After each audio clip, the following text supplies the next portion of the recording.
আসসালামু আলাইকুম রহমতুল্লাহি ওয়া বারাকাতুহু। কেমন আছেন সবাই? আশা করি অনেক ভালো আছেন। আলহামদুলিল্লাহ, আমিও ভালো আছি। কোরআনে এবং হাদিসে এমন অনেক বিষয় আছে যে ব্যাপারে আমরা এখনো পর্যন্ত কোনো কিছু জানতে পারিনি। আসলে আমাদেরকে জানানো হয়নি। তো আমি এখন একটা বিষয় চিন্তা করলাম একটু আগে, যে আপনাদেরকে এমন কোনো বিষয় জানানো যায় কি না যে ব্যাপারে আসলে আমরা ওইভাবে আগে শুনিনি।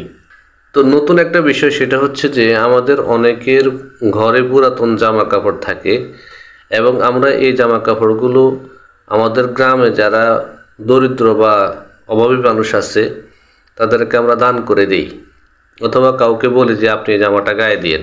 আসলে এইটাকে শরীয়ত সম্মত কিনা?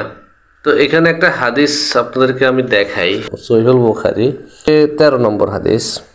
আন নবী সাল্লাল্লাহু আলাইহি ওয়াসাল্লাম ক্বালা লা ইউমিনু আহাদুকুম হাত্তা ইউহিব্বা লিআখিহি মা ইউহিব্বু লিনাফসিহি। অর্থ, আনাস রাদিয়াল্লাহু তাআলা আনহু হতে বর্ণিত, নবী করিম সাল্লাল্লাহু আলাইহি সাল্লাম বলেন, তোমাদের কেউ প্রকৃত মুমিন হতে পারবে না যতক্ষণ না সে তার ভাইয়ের জন্য সেটাই পছন্দ করবে যা তার নিজের জন্য পছন্দ করে। অর্থাৎ আমি যদি আপনাদেরকে বলি, আপনার পছন্দ হচ্ছে যে আপনি নতুন জামা কাপড় পরবেন, তা আপনার এটা পছন্দ হওয়া উচিত যে আপনার একটা অভাবী ভাইও যাতে নতুন জামা কাপড় পরে। আপনার যদি পছন্দ হয় যে আপনি ভালো খাবার খাবেন, তাহলে আপনার এটাও পছন্দ হওয়া উচিত যে আপনার একটা অভাবী ভাইও যাতে ভালো খাবার খেতে পারে। যদি আপনি মুমিন হয়ে থাকেন এবং যদি আপনার ভিতরে ঈমান থাকে এবং এই হাদিসটি যদি আপনি বুঝে থাকেন, তাহলে এই হাদিসে কি বলছে যে ততক্ষণ পর্যন্ত একটা মানুষ প্রকৃত মুমিন হতে পারবে না যতক্ষণ না সে নিজে যা পছন্দ করে তার অপর মুসলিম ভাইয়ের জন্য সেটাই পছন্দ করবে। তো আশা করি আপনারা বুঝতে পেরেছেন যে আমরা আমাদের যে সকল পুরাতন জামা কাপড়, আসবাবপত্র বা এমন কিছু যেটা আসলে ফেলনা হয়ে গেছে, এখন এটা ফেলে দিতে হবে, সেটা আমরা দান করব না। আমাদের যদি দান করার ইচ্ছেই থাকে তাহলে আমরা নতুন এবং ভালো দেখে একটা কিছু একজনকে দান করব।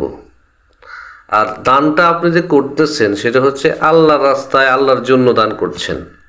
তাহলে আপনি আল্লাহর রাস্তায়, আল্লাহর জন্য এমন কিছু জিনিস কি দান করবেন যেটা আসলে আপনার নিজেরই পছন্দ নয়? তাই আসুন, আমরা যারা দান করতে চাই পিওর, ভালো এবং যেটা আমার কাছে পছন্দনীয় সেটা যেন আমি দান করি। যেটা রিজেক্ট, যেটা ফেলে দিতে হবে এমন কোনো কিছু আমরা যাতে দান না করি। ঠিক আছে? এবার আসুন আমরা একটা কোরআনের আয়াত পড়ি, যেখানে দানের বিষয়ে আল্লাহ তাআলা কিছু দিক নির্দেশনা দিয়েছেন কোন কোন খাতে দান করতে হবে। এটা হচ্ছে সূরা আল বাকারার 215 নম্বর আয়াত। ঠিক আছে? আউযু বিল্লাহি মিনাশ শাইতানির রাজিম। বিসমিল্লাহির রহমানির রহিম। ইয়াসআলুনাকা মাযা ইউনফিকুন কুল মা আনফাকতুম মিন খায়রিন ফালিল ওয়ালিদাইনি ওয়াল আকরাবিনা ওয়াল ইয়াতামা ওয়াল মাসাকিনি ওয়া ইবনাস সাবিল ওয়া মা তাফআলু মিন খায়রিন ফাইন্নাল্লাহা বিহি আলিম। অর্থ হচ্ছে যে তারা তোমার কাছে জানতে চাইবে তারা কি কি খাতে খরচ করবে, তুমি তাদের বলে দাও, যা কিছু তোমরা তোমাদের পিতামাতা, আত্মীয় স্বজন, এতিম, অসহায়, মিসকিন এবং মুসাফিরদের জন্য খরচ করবে, তাই আল্লাহ তাআলা গ্রহণ করবেন। যা ভালো তোমরা করবে আল্লাহ তাআলা তা অবশ্যই জানতে পারবেন। এখানে আল্লাহ তাআলা দানের কিছু খাত বলে দিয়েছেন, কোন কোন খাতে আপনি দান করবেন। তার মধ্যে একটি খাত হচ্ছে যে পিতামাতার জন্য। দ্বিতীয়ত তিনি বলেছেন আত্মীয় স্বজন এবং এতিম, অসহায়, মিসকিন এবং মুসাফিরদের জন্য। তো এর আগে আমি আপনাদেরকে বলেছিলাম, হাদিসটা দেখাইছিলাম যে আমরা যেন ভালো জিনিস আল্লাহর রাস্তায় দান করি এবং কোনো পুরাতন ছেঁড়া ফাটা জিনিস আমরা যেন আল্লাহর রাস্তায়, অর্থাৎ কোনো গরিব এতিম মিসকিনকে দান না করি।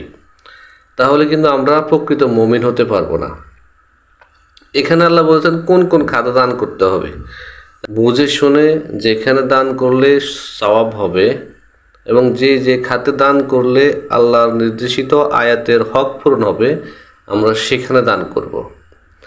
আর আমরা এমন কোনো জিনিসে দান করব না যেখানে আসলে দান করলে আমাদের কোনো সওয়াব হবে না। ঠিক আছে। আসসালামু আলাইকুম ওয়া রাহমাতুল্লাহি ওয়া বারাকাতুহু।